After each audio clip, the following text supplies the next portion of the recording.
સ્થાનિક સ્વરાજ્યની ચૂંટણીને હવે માત્ર ગણતરીના દિવસો જ બાકી છે, ત્યારે આ સ્થાનિક સ્વરાજ્યની ચૂંટણીની અંદર ત્રિપાખીઓ જંગ છે તે જોવા મળવાનો છે.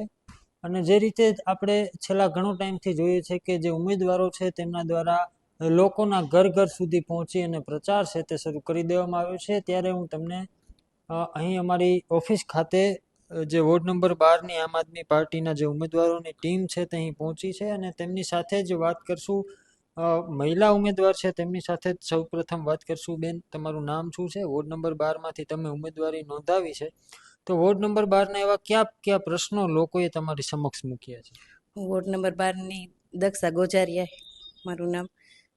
અમે ગટર પાણી નિકાલની સરખી વ્યવસ્થા અમે ઉપર ધ્યાન આપવાના છીએ અને યોગ્ય નિકાલ ન હોવાને કારણે લોકોને બહુ હાલાકીનો પ્રશ્ન છે. અમે જઈએ છીએ લોકો વચ્ચે, લોકોનો પહેલો પ્રશ્ન એ જ હોય છે કે ગટરની સરખી વ્યવસ્થા નથી, પાણી નિકાલની વ્યવસ્થા નથી, ચોમાસામાં લોકોના ઘરોમાં પાણી ઘૂસી જાય છે. એ મુદ્દા ઉપર અમે થોડાક ધ્યાન આપીશું અને થોડુંક ધ્યાન વધારે દોરીશું માણસો ઉપર. ચોક્કસથી બીજા પણ અન્ય મહિલાઓ છે. બેન, ખાસ કરીને તમે મહિલાઓને લગતા કયા એવા કામો છે કે જે આગળના તમારા ઉપર લોકો વિશ્વાસ રાખીને તમને પ્રતિનિધિ બનાવશે, તો તમે ખાસ કરીને મહિલાઓના કયા એવા કામો ઉપર ધ્યાન દેશો? અમે જો કે સોસાયટીઓમાં જાય છે અને જ્યાં જઈએ ત્યાં એમ કહે છે અમારે પાણી આવતું નથી, પાણી આવે છે તો થોડું થોડું આપે છે.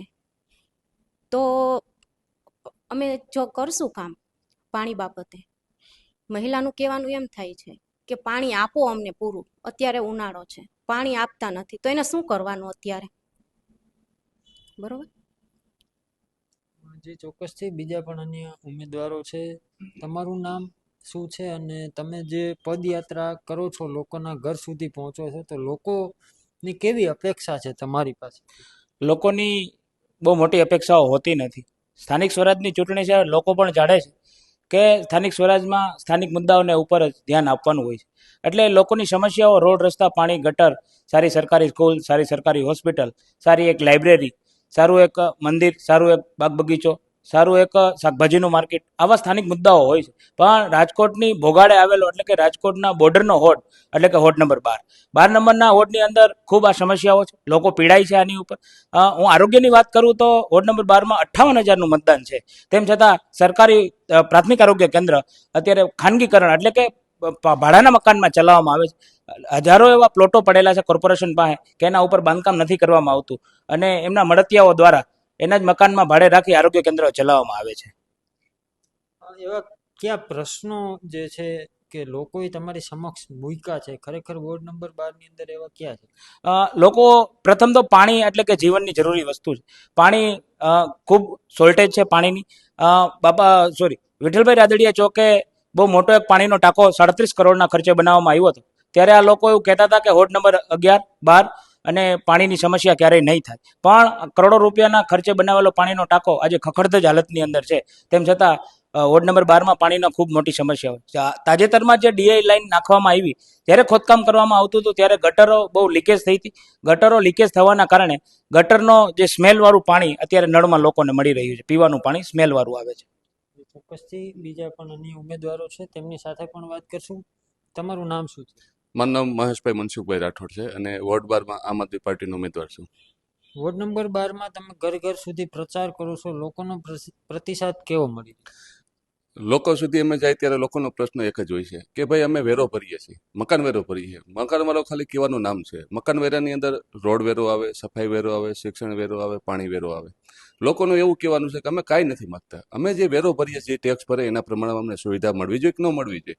હવે માનો કે વોર્ડ નંબર 12ની અંદર છેવાડાનો વોર્ડ છે અને માનો કે રોડ અત્યારે બનાવવાનું ચોમાસામાં ચાલુ કર્યું હતું, કારણ કે જ્યારે ચોમાસાની અંદર સર્વે કરવામાં આવ્યો ત્યારે રાજકોટની અંદર ભાજપ હારતું હતું અને આમ આદમી પાર્ટીના મેયર બેસતા હતા. પછી એ લોકોને ખબર પડી કે ભાઈ આ લોકો તો જીતે છે, તો એ લોકોએ શું કર્યું, એસઆઈઆરમાં ગુજરાત નાખીને રાજકોટની અંદર રોડ રસ્તા ચોમાસામાં બનાવવાનું ચાલુ કર્યું. ઘણા લોકોએ અમને પ્રશ્ન કર્યો કે ચોમાસામાં વરસાદ આવે છે અને રોડ બનાવે છે તો એનું કારણ શું? અમે એવું પછી મજાકમાં એવું કહેતા કે જેમ સિમેન્ટમાં પાણી છાંટવું પડે, રોડમાં છાંટવું પડે, તો કે એનું કારણ એક જ, રોડ વહેલો તૂટી જાય, ભ્રષ્ટાચારના જવાબ વધારે મળે, ભ્રષ્ટાચાર વધારે થાય. એટલે લોકોને એક જ કહેવાનું છે કે અમને સારો રોડ આપો, સારું શિક્ષણ આપો, સારી સફાઈ આપે, સારી આરોગ્ય આપો અને પીવાલાયક પાણી આપો. આવા લોકોના મુખ્ય મુદ્દા હોય છે. લોકો એક જ કહે કે અમે નથી ગાડી બંગલો માંગતા, નથી કોઈ દી એમ કહ્યું 2 વ્હીલ 4 વ્હીલ આપો, અમે ખાલી એટલી કે અમને હક આપો. એટલે લોકો કંટાળી ગયા છે, થાકી ગયા. લોકોના મોઢે એક જ વાત છે, હવે તો થાકી ગયા, હવે બદલાવ જરૂરી છે. લોકો થાક્યા છે, તમારા ઉપર પસંદગીનો કળશ ઢોરશે, તો વોર્ડ નંબર 12 ની અંદર એવા કયા કામો છે કે જે તમે પૂરા કરશો? જુઓ, ઘણીવાર એવું બનતું હોય છે કે લોકોનો વિશ્વાસ અમારી ઉપર જો આવે તો જેમ ગોપાલભાઈ ઇટાલિયા વિસાવદરની અંદર જીતા, અને અત્યારે લોકો આખા ગુજરાતની અંદર ગોપાલભાઈને ઓળખે છે શું કામે કે એ લોકોના પ્રશ્નોની વાચા લઈને લોકોની વચ્ચે જાય છે, લોકોના હક અપાવે છે. તો અમે રોડ બારને અમારા જે સ્થાનિક જે અમારા પ્રજા છે એને એવું કહેવા માંગીએ છીએ કે જો અમે ચૂંટાશું, તમારા આશીર્વાદ અમને મળશે, તો માનો કે અમે એવું નથી કહેતા કે પેરિસ જેવા રોડ બનાવશું, અમેરિકા જેવી સુવિધા, અમે એવું કહીશું તમને તમારો હક આપશું. માનો કે શિક્ષણ આપવો એ એનો હક હોય છે. અત્યારે શિક્ષણનું ખાનગીકરણ થઈ ગયું છે, તો સરકારી સ્કૂલો બંધ થવાને આડે છે. તો અત્યારે માનો કે આ મોંઘવારીની અંદર લોકો છોકરાનું શિક્ષણ પડશે, પોતાના આરોગ્ય માટે ખર્ચો કરશે, પોતાના પરિવારનું ગુજરાન ચલાવવા માટે.